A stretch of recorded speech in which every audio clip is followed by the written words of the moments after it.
Fala, galera, voltamos e agora a gente vai começar a falar sobre usos de verbo. A gente vai conversar um pouquinho sobre usos de verbo.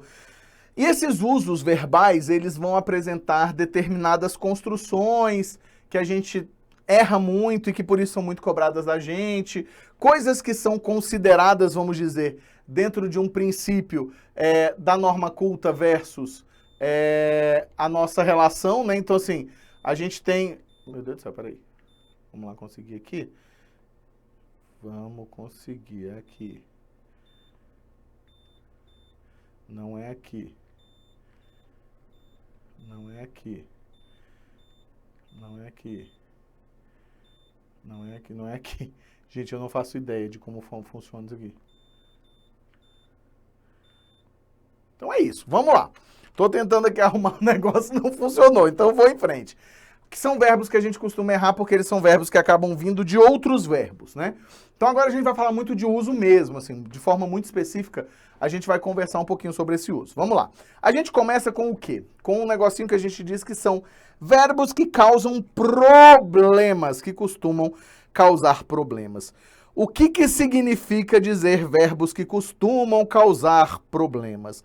A nossa ideia é exatamente essa noção de verbos causando problemas relacionados diretamente com esses verbos que eu vou deixar marcadinhos para vocês aqui, ó.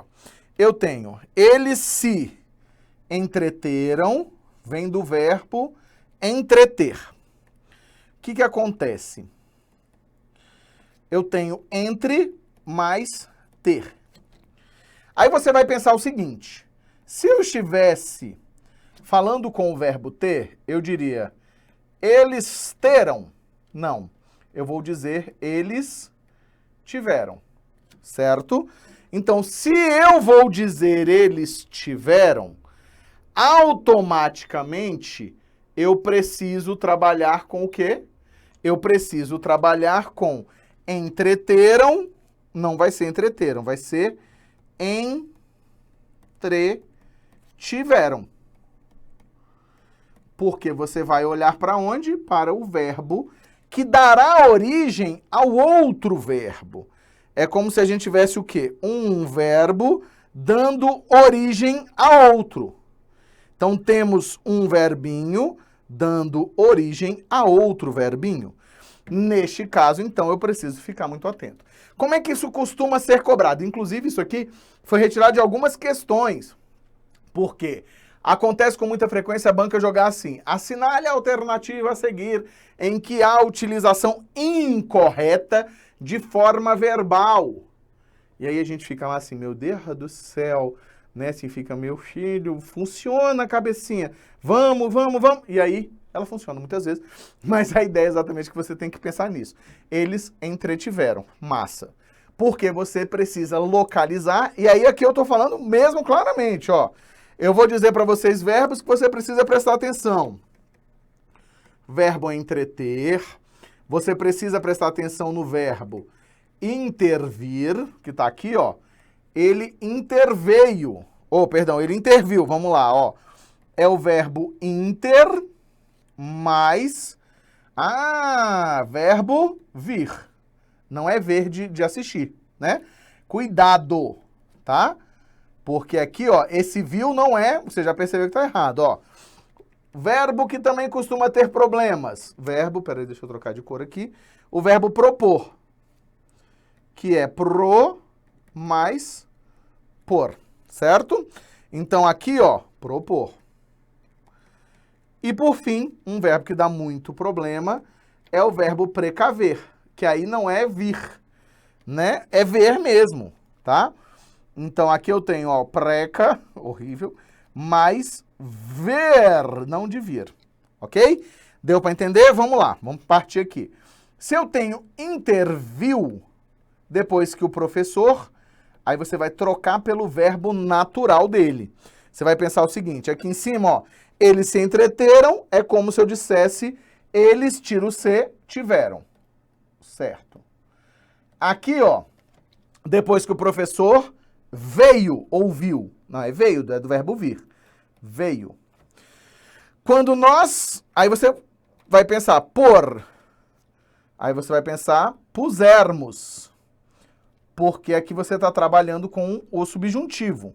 E esse aqui não existe, porque você já vai deixar anotado aí. Ó, o verbo precaver não se conjuga. Então, apareceu o subjuntivo, já era. Então, o verbo precaver não se conjuga no subjuntivo. Tá? Então, ó, não se conjuga no subjuntivo. Não tem essa opção, tá? Ele não se conjuga no subjuntivo. Então, não tem se precavenha. É se cuide, se prepare, né? Se proteja. Você vai trocar por elementos que sejam sinônimos. Então, aqui você vai dizer o seguinte, ó. Trocar por sinônimos. Que é a única possibilidade. Então, trocar por sinônimos. Então, troque por eles, certo? Aqui em cima, você vai ter quando nós propusermos. Perfeito. Aqui em cima, você vai ter depois que o professor interveio. Certo? Aí você está perguntando o seguinte, vale, Wagner, meu bola de fogo, a decoreba? E aí a resposta é yes, vale a decoreba. Decore. Parta para a decoreba sem problemas, sem medo de ser feliz. Olhe, faça muitas questões a respeito disso, né? Resolva muitas coisas, porque uso verbal é uma forma muito legal de cobrança de português, porque está aí na sua vida, a gente usa isso o tempo inteiro, né? A gente faz essas construções o tempo inteiro. Tudo bem? Deu para entender, deu para te capturar. Então, esses são alguns verbos que causam problemas. Aí a gente vai partir para algumas ideiazinhas aqui interessantes. Uma das coisas que mais é cobrada de vocês, mesmo que a gente não perceba, é um negocinho chamado de paralelismo sintático e paralelismo semântico. Então, as duas formas são muito cobradas de nós, né? Então, a gente também tem, ó, paralelismo semântico com relação aos verbos. O que significa dizer que você tem paralelismo? Então, a gente vai pensar o seguinte, ó. Sempre que aparece paralelismo, sempre que aparece essa relação de paralelismo, você vai pensar o seguinte, são estruturas iguais, certo? Então, estruturas iguais. O que significa dizer que você tem um problema de paralelismo sintático? Eram estruturas que deveriam ser iguais e não são, certo? Então, são estruturas que deveriam ser iguais e não são. Por exemplo, vou dar um exemplinho para vocês aqui. Vamos imaginar que nós tenhamos as seguintes construções, olha só. Então, aqui, imagina com bola de fogo, você teria as seguintes construções. Veja comigo, veja bem, ó. Se eu dissesse assim, eu gostei do livro do Machado de Assis.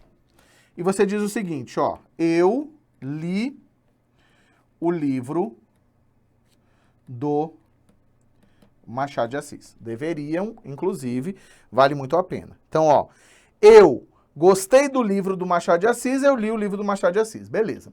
Ali eu tenho dois elementos que são elementos verbais, tanto gostar quanto ler. Que, inclusive, a gente já conversou em um outro momento que esses elementos verbais, eles recebem marcações temporais. Então, esses elementos verbais vão receber marcação de tempo. Vamos ver, ó. Que marcação de tempo é essa?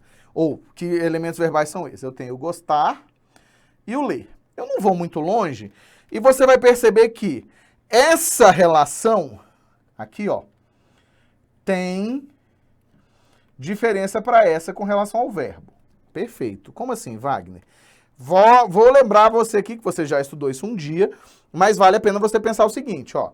Esse elemento aqui é um elemento preposicionado. Wagner, como assim um elemento preposicionado? Olha só o que eu tenho aqui, ó. Esse do está preposicionado e completa o sentido do verbo gostar. Esse de baixo aqui, ó, é um elemento não preposicionado. Certo? Então, ó, não preposicionado. Não tem preposição aqui. Beleza. Isso aqui mais pra frente a gente vai ver que apesar de nós termos várias possibilidades, mas em específico nesse caso eu tenho um verbo transitivo indireto e um verbo transitivo direto. Então, ó, eu tenho um verbo transitivo indireto e um verbo transitivo direto. Beleza. Um com preposição, o outro sem preposição. Fechou? Estamos bonitos aqui, nessa fita aqui. Massa. Tudo bem? Então, vamos lá. Então, o que vai acontecer? Se eu somar essas duas frases aqui, ó. Vamos pensar o seguinte. Ao somarmos as frases, veja bem, é necessário, muito mais que necessário, manter-se o paralelismo. Como assim, Wagner? É você pensar, paralelismo não, né? Horrível. Lismo. Como é que seria isso, ó? Vou somar as duas. Eu li o livro do Machado de Assis e gostei dele. Essa frase aqui está perfeita dentro da ideia de paralelismo. Por quê, Wagner? Olha só. Então, essa frase aqui, ela apresenta paralelismo sintático. Você mesmo consegue pensar dessa forma. Você mesmo vai conseguir enxergar isso quando você imaginar o seguinte aqui, ó. Veja comigo. O objeto de um está aqui e o objeto do outro está aqui. Então, aqui completou para cá, aqui completou para cá. Beleza. Qual é o problema? A gente encontra essa frase normalmente feita dessa forma aqui, ó. Que é a frase errada, tá? Segundo a norma culta, segundo o paralelismo, tá? Que é quando a gente diz o seguinte, ó. Eu li e gostei do livro do Machado de Assis. Por que quebra o paralelismo? Gente, por um motivo muito, muito simples. Que é o fato da gente perceber isso aqui, ó. Deixa eu pegar uma corzinha bonitinha, essa aqui. Esse elemento aqui, ó, do livro do Machado de Assis, só serve para este verbo. Não serve para este verbo. Ou seja, quebra-se o paralelismo porque eu tenho dois verbos transitivos, um direto e o outro indireto, e falta a esses dois verbos uma noção de objetos. Eu tenho o objeto do gostei, mas não tenho do ler. Se eu falar, Wagner, eu gostei, eu li o livro do Machado de Assis e gostei, vai faltar o outro objeto. Então, o paralelismo trabalha com isso. Se eu tenho dois verbos transitivos, eu tenho que dar o meu objeto para cá e o meu objeto para cá, não tem jeito. Deu para entender? Pegou essa visão. Então, beleza. Entendemos paralelismo. Paralelismo semântico, como é que ele funciona? Vamos ver aqui, ó. Paralelismo semântico, ele é um probleminha mais tranquilo, mas que a gente faz muito, que é isso aqui, ó. Vou fazer com o verbo gostar mesmo. Imagina essa construção aqui, ó. Eu gosto muito de alface, de livros e de viajar pelo mundo. Qual é o problema de paralelismo aqui? Por que esse problema de paralelismo semântico? Pega o verbo gostar, beleza, tem um intensificador aqui super tranquilo, mas olha só a natureza disso aqui, ó. Eu gosto de alface, ok.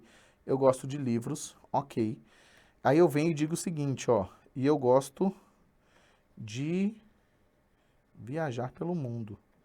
Eu tenho um problema semântico aqui, ó. Qual é o problema semântico nesse caso? Porque aqui eu tenho dois substantivos e aqui eu venho e sapeco o quê? Um verbo? Ou seja, eu quebro aquilo que eu construí. Eu comecei fazendo uma construção de enumeração que era uma enumeração pelo quê? Por substantivos. E aí eu vim e sapequei um verbo. Do nada surge um verbo ali. Temos um problema, né? E aí esse probleminha acaba trazendo um problema mesmo mais sério de que aqui, ó, você tem o que nós chamamos de quebra de paralelismo. Então, quebra de paralelismo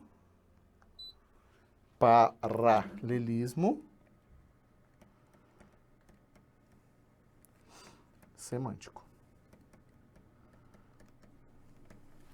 Então, você precisa ficar muito atento a isso, porque isso causa perda de ponto, isso aparece tanto na redação de vocês quanto em questões, então tome muito cuidado com isso. Por fim, para a gente terminar essa parte do cuidado com os verbos aqui, a gente tem que falar de uma das coisas que eu mais gosto de falar, não vou negar, e vou adiantando algumas coisas aqui. Claro, você que chega para ter essa aula comigo, você, por mais que a gente aqui esteja tentando fazer uma construção do zero, e o objetivo é esse mesmo, mas nesse momento eu quero lembrar um negócio que você ouviu falar. Em algum momento da sua vida, você ouviu falar que nós temos um negócio chamado concordância verbal, né? E você também deve ter ouvido falar uma coisa muito importante, que é a ideia do uso de palavras que estão dentro de um escopo formal e um outro escopo informal, chamado oralidade ou então inadequação. Para isso, eu quero trabalhar com 3 verbos com vocês aqui, ó. Que são 3 verbos hoje concorrentes, tá? Então eu tenho o haver, eu tenho o existir e vou ter aqui um verbo, que é o verbo ter. O que a gente vai começar dizendo aqui, ó? Já vou começar determinando algumas coisas para a vida de vocês. O verbo haver é o considerado o verbo mais culto, no sentido de quê? De existir, tá? Então, isso quer dizer o quê? Que quando você está escrevendo dentro da norma culta, você deve dar preferência ao verbo haver. Você dá preferência a esse verbo para a construção. Esse verbo vai aparecer para a construção de alguma coisa aí da sua vida, ok? Então eu venho aqui e lembro algumas coisas. Que coisas que eu preciso lembrar? Ó, o haver, no sentido de existir, é impessoal.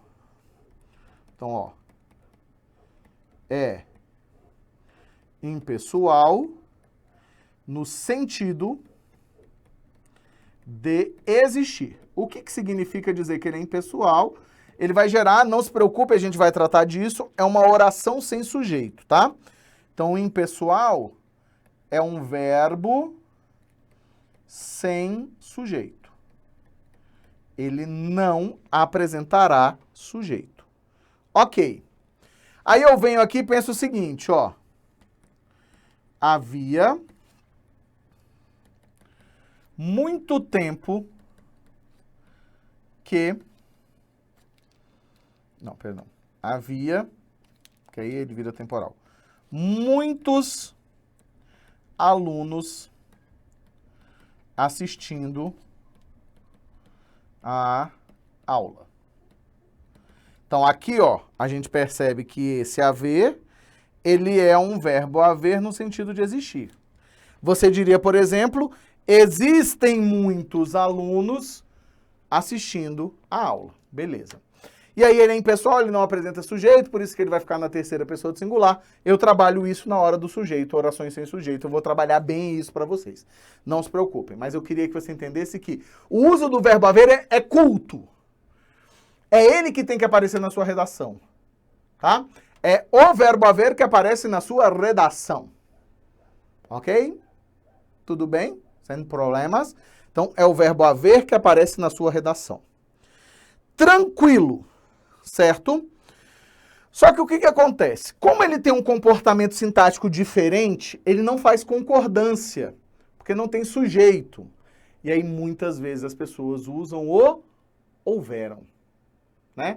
Então, assim, é um problema. A gente não coloca haviam nem houveram, quando o sentido for de tempo ou de existir.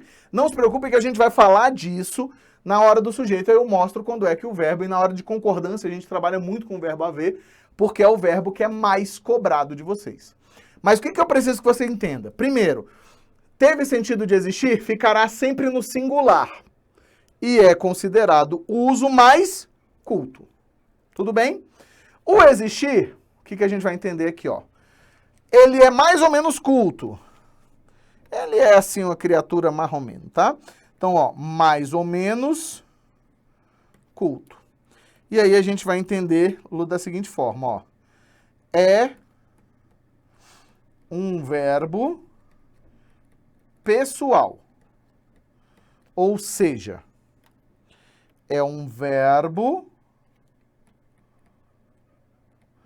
com sujeito. Então, ele é um verbo pessoal. Ele é um verbo que apresentará sujeito. Tudo bem? Então, eu vou dizer o seguinte, ó. Mesmo caso aqui de cima. Existiam muitos alunos assistindo a aula. Então, ó, aqui eu tenho existiam, ó. Existiam muitos alunos assistindo a aula. O que eu quero trabalhar com vocês aqui agora? Primeiro, diferença principal entre o verbo haver e o verbo existir. O verbo haver, no sentido de existir, não vai para o plural. Mas o verbo existir vai para o plural, porque ele tem sujeito. É uma relação de... É uma barreira semântica, ou perdão, uma barreira sintática, né? Porque tem a ver com semântica, claro, mas ela é uma barreira sintática. Qual é a barreira sintática? Não vou colocar esse verbo concordando com ninguém, porque ele não tem com quem concordar. Entende? Ele não tem com quem concordar. Perfeito. Tranquilo. Vimos e entendemos. Ótimo. E o verbo ter? Não se preocupem. Recomendo a você, tá assistindo aqui? Vamos aprofundar onde? Na hora do sujeito. A gente vai falar de verbo haver no sujeito, a gente vai falar do verbo haver na concordância. Eu já tô na hora do sujeito, que aí eu já expliquei uma parte sintática um pouco mais complexa, a gente consegue falar sobre elementos. A gente está vindo aqui no passo a passo. Então, você, só que o que acontece? Também não posso achar que você já está avançado, né? Assim, a gente vai trabalhar com avançado em que sentido? Eu sei que eu preciso ir adiantando algumas coisas porque você já está resolvendo o exercício, você já está escrevendo. Então, essa parte da nossa aula serve para isso. Você já está escrevendo e eu quero minimizar a quantidade de erros que você comete ao escrever. Tudo bem? Deu para entender? Então, vamos lá. No final das contas, o verbo ter. Qual é o problema? O verbo ter, ele é considerado oralidade pura. Então, não deve ser utilizado. Não tem comportamento sintático definido. Então, você não usa no sentido de existir. Por que você não usa no sentido de existir? Porque você vai pensar o seguinte, Wagner, se ele não tem comportamento sintático definido, eu não sei se ele vai se comportar da mesma forma que o verbo haver e nem se ele vai se comportar da mesma forma do verbo existir. Eu não consigo dizer. Eu não consigo dizer qual é a forma de comportamento desse verbo. Se eu não consigo dizer, eu evito, porque ele é uma marca de oralidade. Então, isso quer dizer o quê, Wagner? Basicamente isso aqui, ó. Eu não faço ideia, tá? Se seria tem ou tem muitos alunos assistindo a aula. Na verdade, você pode perguntar, Wagner, qual é o correto aqui? Não há um correto. Por que não há um correto? Porque essa criatura aqui, ó, não se definiu ainda. Então, isso aqui é a oralidade pura, que a gente evita. E aí a gente chega onde é muito importante para vocês nesse momento. Então, aqui, ó, oralidade pura, que causa necessariamente perda de pontos na hora da sua redação. É muito comum que a gente encontre elementos que são assim, ó. Tem-se... Como é que as pessoas colocam, perdão? Tem-se um problema sério no Brasil.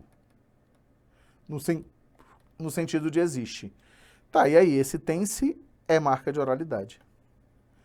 Esse tem-se aqui não pode existir, tá? Não pode, Wagner. Wagner, você tem certeza disso que você está falando? Cara, se tem uma coisa que eu tenho certeza disso aqui que eu estou falando, tá? Não pode mesmo. Ok? Não coloque, não faça, não use. Por mais que você diga assim, ah, mas isso é bonito. Pelo contrário, isso é bem feio, inclusive. E a gente penaliza, tá? Bancas penalizam esse tipo de coisa. Tudo bem, deu para entender sem problemas. Então, é isso. Fechamos aqui este nosso bloco. A gente fecha esse bloco do uso e a gente vai voltar, não se preocupe. A gente ainda tem muita coisa para falar sobre esse uso aqui. A gente ainda tem muita coisa para falar sobre essa construção de sentido que a gente vai ter aqui, que é exatamente essa construção de sentido mesmo e de sentidos extremamente importantes que são feitos por nós. Bora que só bora? Bora que só bora. Segura aí um pouquinho que eu já volto. Vamos lá.